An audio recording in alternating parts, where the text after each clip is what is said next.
മാർത്താണ്ഡത്തെ സ്വകാര്യ nursing college കെട്ടിടത്തിന്റെ മുകളിൽ നിന്നും ചാടി ആത്മഹത്യാശ്രമം നടത്തിയ വിദ്യാർത്ഥിനി ചികിത്സയിലിരിക്കെ മരിച്ചു. നെയ്യാറ്റിൻകര കത്തിപ്പാറ സ്വദേശിനി 21 വയസ്സുള്ള അൻസിജിയാണ് മരിച്ചത്. നഴ്സിംഗ് 3-ാം വർഷ വിദ്യാർത്ഥിനിയായിരുന്നു അൻസിജി. അൻസിജിയുടെ മരണത്തിനിടയാക്കിയ കാരണങ്ങളെക്കുറിച്ച് കുടുംബങ്ങൾ പറയുന്നത് ഇങ്ങനെയാണ്. എൻ്റെ മോള് കരിങ്കൽ ബദ്ലൈം കോളേജിൽ BSc നഴ്സിംഗ് മൂന്നാം വർഷം പഠിക്കുകയായിരുന്നു. അപ്പോൾ ഇതിനു മുമ്പ് ഒരു വർഷത്തിന് മുമ്പേ ഫുഡിൻ്റെ പ്രോബ്ലത്തിൽ 3 കുട്ടികൾ ഫുഡ് കഴിച്ച് തലകറങ്ങി വീഴുകയും അതിൻ്റെ പരമായിട്ട് അവിടെ ഒരു പ്രകടനം അതിനെതിരായിട്ട് ഒരു പ്രകടനം വയ്ക്കുകയും ചെയ്തു. അതിൻ്റെ ഭാഗമായിട്ട് മോൾ അതിൽ പങ്കെടുത്തു എന്ന കുറ്റത്തിൽ അവളെ ആ കോളേജിൽ നിന്ന് പുറത്താക്കുകയുണ്ടായി. 10-15 ദിവസം പുറത്ത് നിന്നിട്ടാണ് വീണ്ടും അവർ കോളേജിലേക്ക് കയറ്റിയത്. 50,000 രൂപ ഫൈൻ അടച്ചാണ് വീണ്ടും കോളേജിലേക്ക് കയറിയത്. അത് കഴിഞ്ഞിട്ട് എന്ത് പ്രശ്നം ഉണ്ടായെന്നറിയില്ല. ഇപ്പോൾ കഴിഞ്ഞ വെള്ളിയാഴ്ച ഉച്ചയ്ക്ക് 2 മണിക്ക് മോൾ വീണിരിക്കുന്നു. അതിന് ഇപ്പോൾ സംശയം അവർ തള്ളിയിട്ടു എന്നുള്ളതാണ് സംശയം. എന്നാൽ അവർ വിളിച്ചറിയിച്ചത് 2 മണിക്കൂറിന് ശേഷമാണ് ഹോസ്പിറ്റലിൽ കൊണ്ടുപോയെന്ന് പറഞ്ഞ് നമ്മളെ വിളിച്ചറിയിച്ചത്. നമ്മൾ പോയ സമയത്ത് ഹോസ്പിറ്റലിൽ ആരും തന്നെ ഉണ്ടായിരുന്നില്ല. അധ്യാപകരെ വിളിക്കുമ്പോൾ ഫോൺ എടുക്കാറില്ല. എന്താണ് സത്യം എന്നറിയാൻ പാടില്ല. അപ്പോൾ ഇതിന് ശക്തമായ നടപടി എടുക്കണം എന്നുള്ളതാണ് നമ്മുടെ ആഗ്രഹം. ഹോസ്പിറ്റലിൽ പോയി കാണുമ്പോൾ മോള് പറഞ്ഞത് അവളെ പ്രിൻസിപ്പളെ ടോർച്ചർ ചെയ്യുമായിരുന്നു, ആവശ്യമില്ലാതെ അവർ ഉപദ്രവിക്കുമായിരുന്നു എന്നുള്ളതാണ് മോള് പറഞ്ഞത്. അൻസിജിൻ്റെ ചേച്ചിയുടെ മകളാണ്. അപ്പോൾ ഇതിനിടയ്ക്ക് മൊബൈൽ ഫോൺ കൊണ്ടുപോകുന്നു എന്ന് പറഞ്ഞിട്ട് ഇവർ വേറൊരു പ്രശ്നം വീണ്ടും ഉണ്ടാക്കി. പക്ഷേ യഥാർത്ഥത്തിൽ അവൾ മൊബൈൽ ഫോൺ കൊണ്ടുപോകാറില്ല. അപ്പോൾ ഈ ഒരു പ്രശ്നം വന്നതിന് ശേഷം തന്നെ നമ്മൾ ഒരു കാരണവശാലും മൊബൈൽ ഫോൺ കൊണ്ടുപോകാൻ വേണ്ടിയിട്ട് അവളെ അനുവദിക്കില്ല.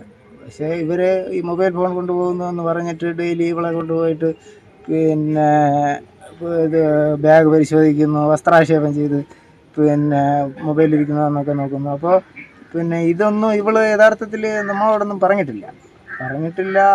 പിന്നെ അതുകൊണ്ട് തന്നെ നമുക്ക് അറിയാനും പാടില്ല. പിന്നെ എന്നിട്ട് ഈ വരുന്ന വ്യാഴാഴ്ച, അത് പിന്നീട് അവളുടെ കൂടെയുള്ളൊരു വിദ്യാർത്ഥി പറഞ്ഞാണ് നമ്മളത് അറിയുന്നത്. വ്യാഴാഴ്ച പിന്നെ ഇവളെ വിളിച്ചിട്ട് ഇതേമാതിരി ഇവർ കൊണ്ടുപോയി പിന്നെ എന്തൊക്കെ ചോദ്യം ചെയ്ത് ഇവൾ കരഞ്ഞു കൊണ്ട് വന്നു എന്ന് പറഞ്ഞു.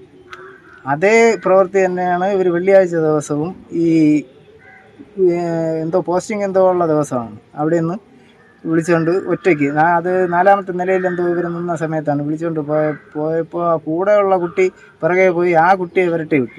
പിന്നെ ഇതിനകത്ത് എന്താണ് സംഭവിച്ചത് എന്ന് പിന്നെ അറിയാൻ പാടില്ല.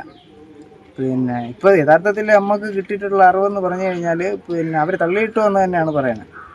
കാര്യം എന്ന് പറഞ്ഞു കഴിഞ്ഞാൽ പിന്നെ അവിടെ നിന്ന് അത്രയും അറിവുള്ള 1-2 കുട്ടികളുടെ മൊഴിയുടെ അടിസ്ഥാനത്തിൽ അവർ തള്ളിയിട്ടു എന്നാണ് പറയുന്നത്. പിന്നെ ഉള്ള കാര്യങ്ങൾ നമുക്ക് വ്യക്തതയില്ല. പിന്നെ പോലീസ് കേസെടുത്തിട്ടുണ്ട്, പിന്നെ കരിങ്കൽ പോലീസ് കേസെടുത്തിട്ടുണ്ട്, FIR ഇട്ടിട്ടുണ്ടെന്ന് പറഞ്ഞു. പിന്നെ കേസ് പിന്നെ അതിൻ്റെ വഴിക്ക് പോകും. പിന്നെയുള്ള കാര്യമെന്ന് പറഞ്ഞു കഴിഞ്ഞാൽ 2 മണിക്കെങ്ങാണ്ട് നടന്ന സംഭവമാണിത്. അവർ പിന്നെ നമ്മളെ അറിയിക്കുന്നത് തന്നെ 4-4:30 മണിയാകുമ്പോഴേക്കാണ് അറിയിക്കുന്നത്. അപ്പോൾ എന്നിട്ട് അവർ പമ്മത്തുള്ള ഒരു ശാല ഹോസ്പിറ്റലിൽ അവർ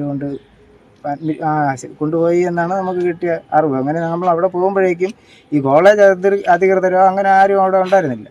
ഈ കുട്ടി അവിടെ ഉണ്ടായിരുന്നു. നമ്മൾ ചോദിച്ചപ്പോഴേക്കും ആശുപത്രി അധികൃതർ പറഞ്ഞെന്ന് പറഞ്ഞു കഴിഞ്ഞാൽ പിന്നെ സ്റ്റെപ്പിലൊന്ന് തെന്നി വീണു, അങ്ങനെ കൊണ്ടുവന്നതെന്നാണ് പറഞ്ഞത്. നമ്മളവിടെ ഈ കോളേജുകാരെ പറ്റി ചോദിച്ചപ്പോഴേക്കും അവിടെ അങ്ങനെ ഒരു ടീച്ചേഴ്സോ അതിന് അധികാരപ്പെട്ട ആരെയോ നമുക്കവിടെ കാണാൻ കഴിഞ്ഞില്ല.